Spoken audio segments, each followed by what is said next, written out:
ചാണകം, ഗോമയം, തൈര്, നെയ്യ് എന്നിവ ഒരു വെള്ളത്തിൽ കുറച്ച് വെള്ളമെടുത്ത് അതിൽ കലർത്തിയിട്ട് നമുക്ക് വീട്ടിൽ തെളിച്ചു വിടാം. അല്ലെങ്കിൽ നമുക്ക് നമ്മുടെ പൂജാ സ്റ്റോറുകളിലെല്ലാം പോയി പഞ്ചഗവ്യ ദ്രവ്യം എന്ന് ചോദിച്ചാൽ തരും. അല്ലെങ്കിൽ പഞ്ചഗവ്യത്തിൻ്റെ ആ ഒരു കഷ്ണങ്ങൾ പോലുണ്ടാകും, അത് പാക്കറ്റിലായിട്ട് കൊടുക്കുന്നുണ്ട്.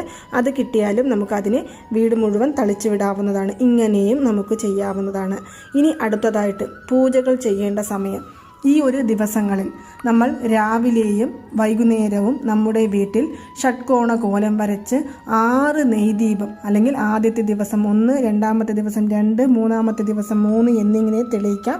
പക്ഷെ ഞാനിവിടെ പറയുന്നത് 6 ദീപങ്ങൾ, നെയ്ദീപം മൺവിളക്ക് കിട്ടുകയാണെങ്കിൽ മൺവിളക്കിൽ വെച്ച് നമുക്ക് തെളിയിക്കാം. ഭഗവാന് ഏത് മാലകളാണ് ചാർത്തേണ്ടത്?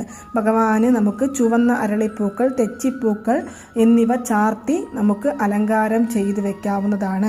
നൈവേദ്യം എന്ത് വെക്കണം?